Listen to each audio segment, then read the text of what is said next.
Hey there, welcome to the Millennial Book Junkie.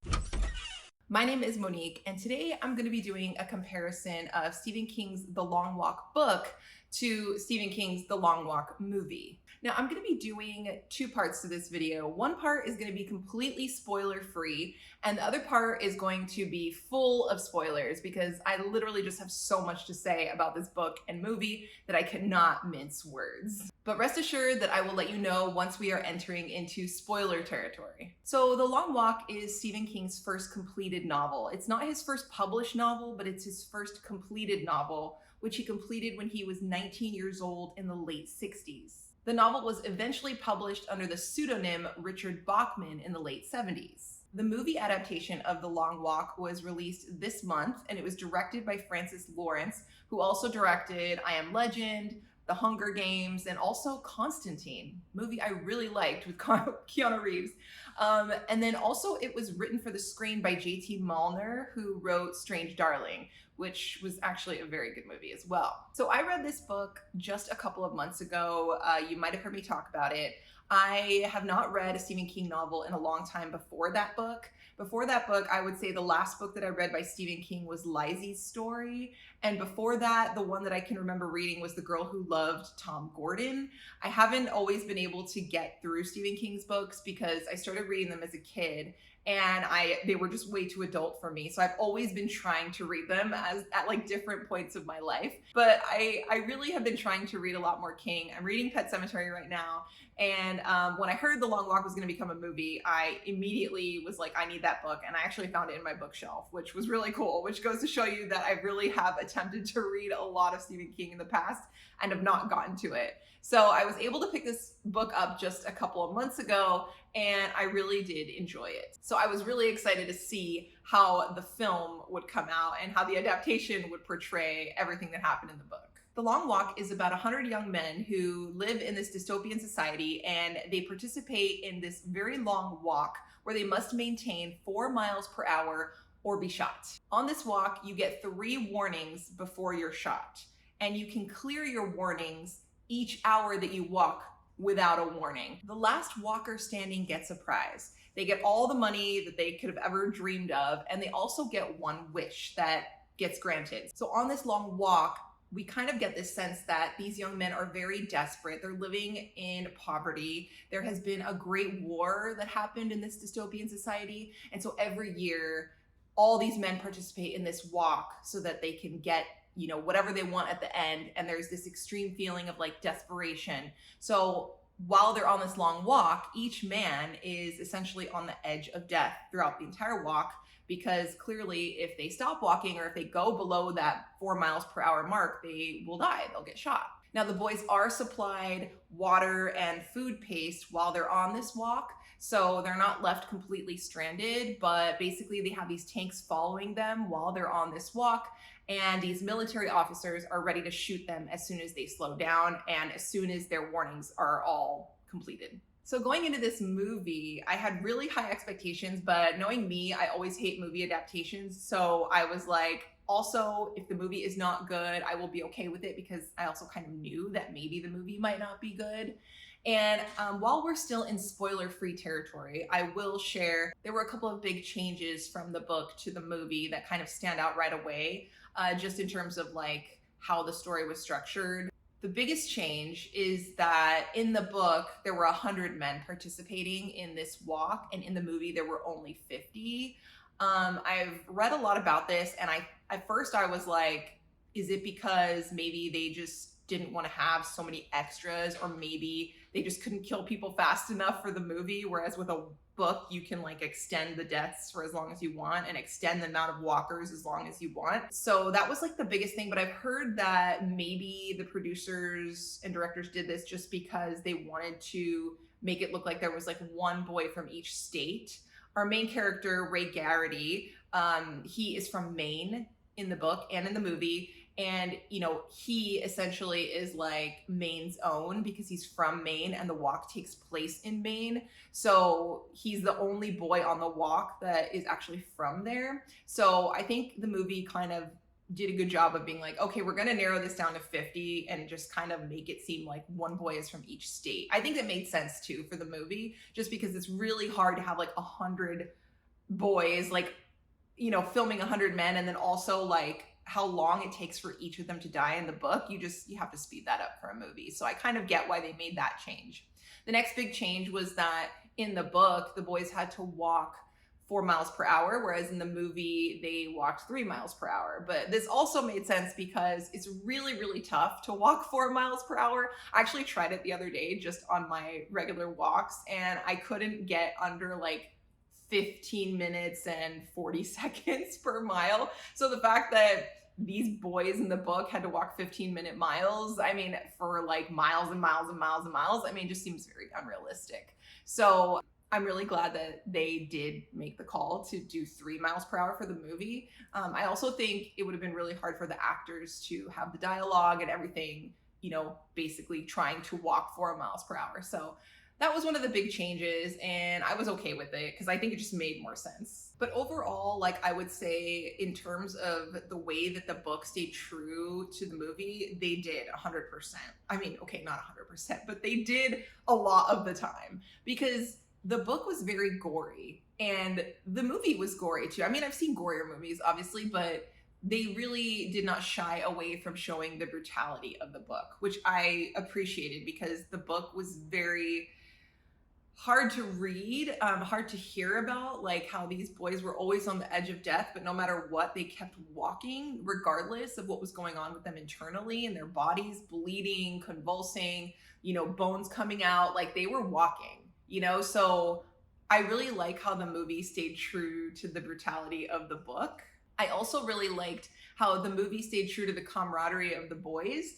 I read something recently about Stephen King and his novels, and how Stephen King doesn't write about monsters. He writes about how people deal with the monsters and the people who encounter these monsters. And you can see that in It, and you can see that in Pet Sematary if you've read it. And like, it really is about the people. So I feel like even though this was Stephen King's like very first completed novel, you could tell he was already making it all about the characters and all about the people.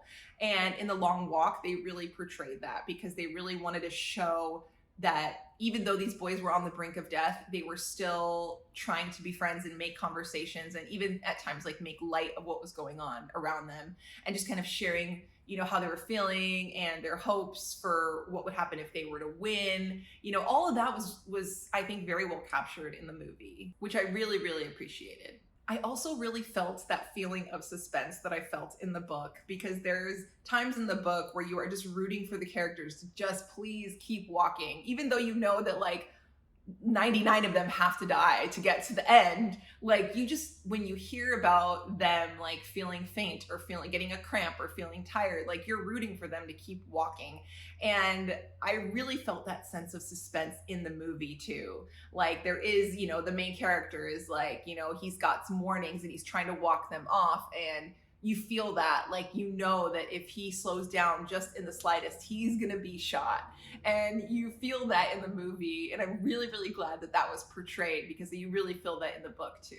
I also really like the setting of the movie. Like, even like in the beginning, like when Ray Garrity is just getting to the Long Walk, like I pictured that exactly in my head when I read the book. And while they're walking along the walk, everything on the walk, I totally pictured in my head, just like the fields and this like feeling of emptiness and desperation and loneliness, because they're literally just have themselves out there. And like, I just feel like they got that setting right, you know, and like stuff was kind of deteriorating, and you really felt like they were just in a town that was not rich, in a town that was kind of falling apart.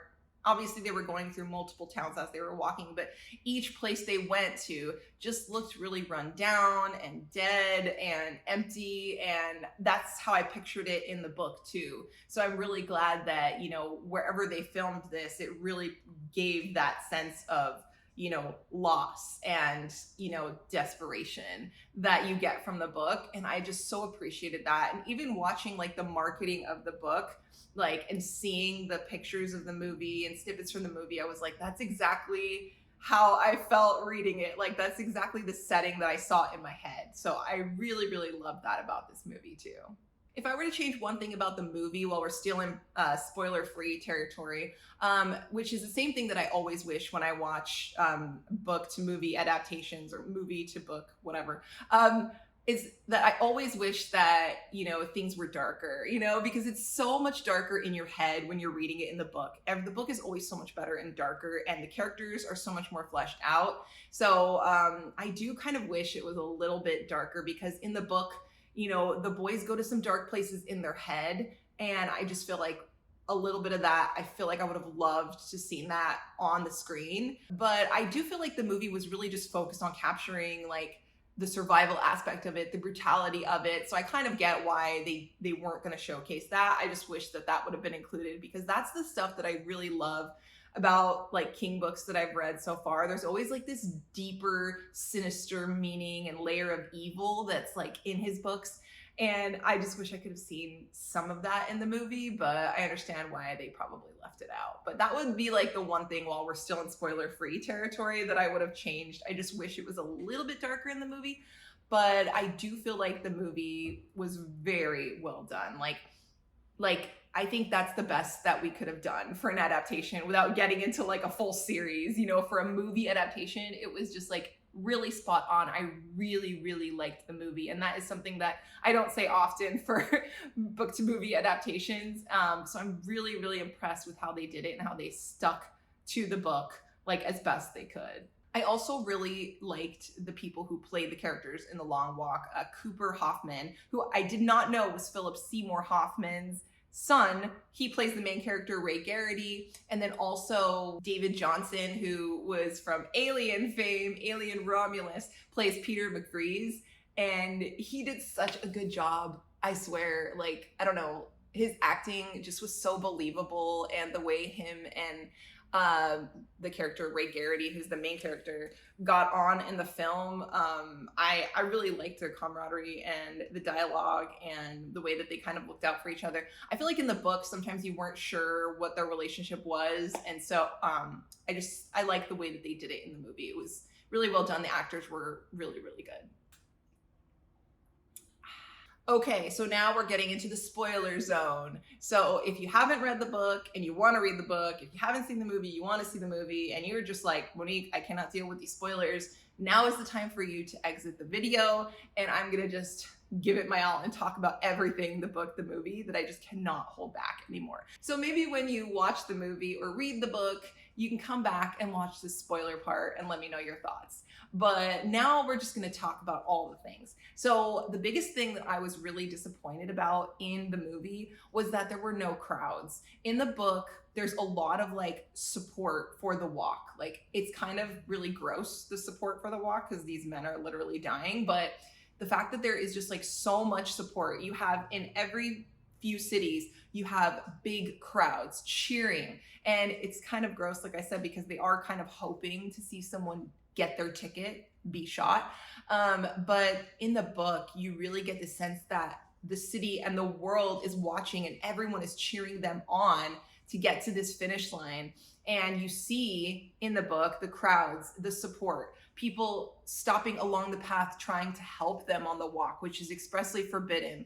And you also see mothers, like there's a character named Percy in the book who his mother stops at like every other city to like scream at him to like stop and come home and don't do this, and it's just so brutal. Like, I like to see the walk's impact on other people, the world, on people in the city. I think the movie could have done well to at least have a couple of locations where there was big crowds, and also showing the people watching it on TV. That's the part that just like the impact of the walk on the world is what I feel like the movie was kind of missing for me. That's the one thing when I was watching it, I was like, where are the people? Where are the crowds? And so I'm sure they had a reason for it, but I just felt like that was the one piece that I would have wished to see. And then also in the book, Ray Garrity, is extremely horny, I will say. And like, I am very glad in the book that we did not see a lot of that, because in the book, you know, he sees girls on the sidelines who like love him and they have signs, and he like goes up to them and he kisses them and he talks about how aroused he is in the book. I mean, Stephen King was 19 when he wrote this, so we get it. But I'm just really glad that that was not in the movie. Ray Garrity just kind of seemed a little more wholesome in the movie, and that was good. I liked that. But I also felt like in the movie, there wasn't a lot of like the kind of low grade insanity that was happening in the minds of the boys as they were on their walk. Obviously, they couldn't really, there probably wasn't time to show that, but I just loved how in the book you could see them deteriorating psychologically. The longer that they're walking, the longer that they have no sleep. I loved that, you know, they were having these like memories of people they loved. Like in the book, Ray Garrity has a girlfriend. In the movie, he has broken up with her. So in the book, he has this girlfriend that he's just thinking about constantly. Her name is Jan, and he's just like, Jan, I can't wait to see Jan. And Jan and my mother are gonna be at the crowd in Freeport. And like, he keeps telling people on the walk, like, I just wanna see my mom. I just wanna have that, you know, I wanna see my girl, you know, all this like inspiration. And like, everyone was like, oh, you're so lucky, Ray, because you know, you live in Maine, like we don't have any family here, so you're gonna see your mom and your girl. And like, I don't know, I just felt like he was having a lot of memories about his mom and his girl and fantasies and just thinking about these dark things while he's going along this long walk. And I wish we could have seen a little bit more of that in the movie, even if it was just hints. But the movie did, you know, give, you know, some flashbacks of like Ray's father and his mother, and he did talk about how he missed his mother in the film, and he did see his mother in the film on the sidelines just like in the book, but they made it more about him and his mom versus him and Jan, the girl he was really thinking about while he was on his walk. So I watched a video the other day that said this was probably because yearning for your mom is more relatable, like on a universal level, whereas yearning for, you know, your teenage love is kind of a temporary thing that not everyone can relate to. So I thought that was interesting, and I kind of see that, but I just kind of wish that it would have played more to like the darker side of them, you know, because the boys were so deep in the book and they were just all just slowly deteriorating, and you can see it. They would get angrier. You know, even the relationship between Ray Garrity and his friend Peter McVries was strenuous at times, intense, and they had to make these bonds like, I'm not going to help you if you stumble, you know, that kind of stuff. And their relationship, I wasn't really sure actually in the book what their relationship was like. Sometimes they were friends, sometimes they were kind of standoffish. It was more evident in the movie that Ray and Peter were friends, but in the book, I couldn't really tell actually. So that was interesting. But anyway, I don't want to get too sidetracked, but basically I just wish it was a little bit darker in the movie and we got a little bit more insight into how they were thinking and feeling versus like, oh, this is how they're looking. What I also really liked about the movie kind of did this, but in the book, the boys were really counting down the boys. Like they'd be like, oh, how many boys are left? 90. Oh gosh, like it's going to be a long slog until there's only one of us, you know, and like how many, you know, what's our next big city? Oh, whatever city, it's 20 miles away. And like they were always kind of counting down. And in the movie, they illustrated this by putting on the screen like the number of miles they'd walked. But I really wish we could have seen like, and obviously the number of days that they walked, but I really wish we could have seen like the number of boys left. But I guess it wasn't such a big number of boys in the movie, because in the book there was 100, so it was always like, oh my god, there's 80 of us left, oh my god, there's 70 of us left. Whereas in the movie you just hear a couple times, oh, there's only 20 of us left, oh, there's only 14 of us left, and then it was clear that there was only like 5 or 6 left. So so yeah, I guess when you have not as many boys, it's not as like dramatic the number of boys left as it was in the book. But I don't know, I wish I could have known more like how many boys were left in the movie. There was just something really dark about knowing that, and the boys just thinking about that constantly that I really liked. Now let's talk about Stebbins. So if you read the book, to me, Stebbins was like this character that was very creepy. Like he just reminded me of like villains that you would see in other Stephen King works. I'm mostly talking about movies because I haven't read a lot of his books. There is a character in The Langoliers, which I forget the actual title of that book. But in The Langoliers, there is this character named Craig Tooming, and he has this like father, which I think in the book it's his mother. But anyway, his father kind of taunts him. And in The Long Walk, I feel like Stebbins kind of taunts the main character, Ray Garrity, at times. And he's kind of like creepy because he comes in at these moments in the book where like Ray Garrity is just like on his last leg, or Ray Garrity is having like a moment of mental transformation or something, like, and Stebbins just comes in to kind of whisper in his ear and make him confused. And he's kind of a creepy character. And in the movie, he was kind of like this like really athletic character who kind of succumbs in the end to just being sick, which I think was pulled from another character in the book. I think another character gets sick. And so they just kind of put that character on to Stebbins in the movie. But I just feel like Stebbins was so creepy in the book, and I wish that he was creepy in the movie. Although they played true to some of his character. I mean, Stebbins was very quiet in the book. I mean, yeah, he was quiet in the book. He was quiet in the movie and kind of mysterious. So they did play true to that aspect of it. I just kind of wish he was a little creepier. There was one part of the movie that I felt really hit me hard, like emotionally, just like the book kind of did. And that was when Baker was dying.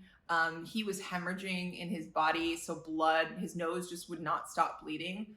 And in the movie and in the book, Stebbins basically says, yeah, some people have been known to hemorrhage, like he's hemorrhaging. That happens to a lot of people. And that part really made me sad because he's basically bleeding to death and he's still walking and his friends are holding him up.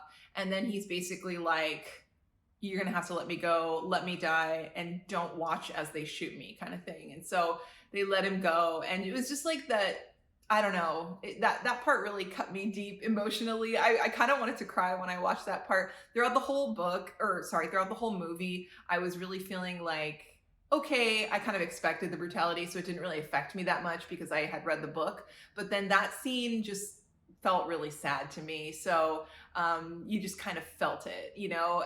So that's the one scene that like spoke to me like emotionally.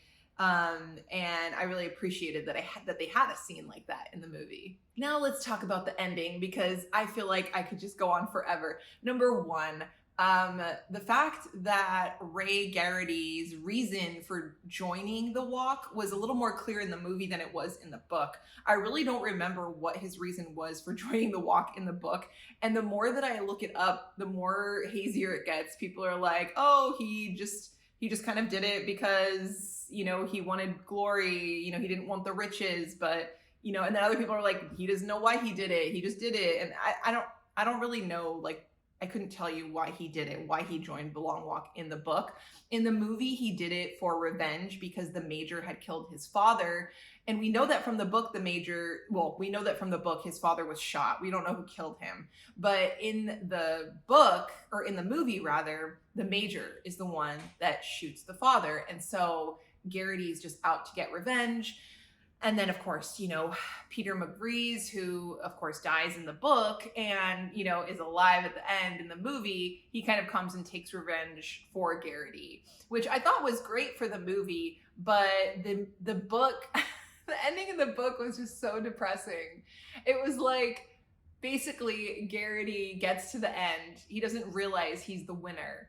And he is so delusional at that point that he just continues to walk. Like he sees a hooded figure in the distance and he just keeps walking because he thinks that that is another walker. And in the end, even though the long walk is over, he cannot stop walking. And that was so dark to me that I knew they probably wouldn't do it for the movie. But to me, I just loved the ending in the book, even though the ending just kind of like was weird in the book because I feel like it just ended and I was like, wait, that's it? What happened to him? Like, did he end up getting the prize? Did he end up resting? Like, I wanted that payoff because he was working so hard throughout the book. Like, did he end up sitting? And how did it feel when he sat finally after not sitting for like 300 miles, you know?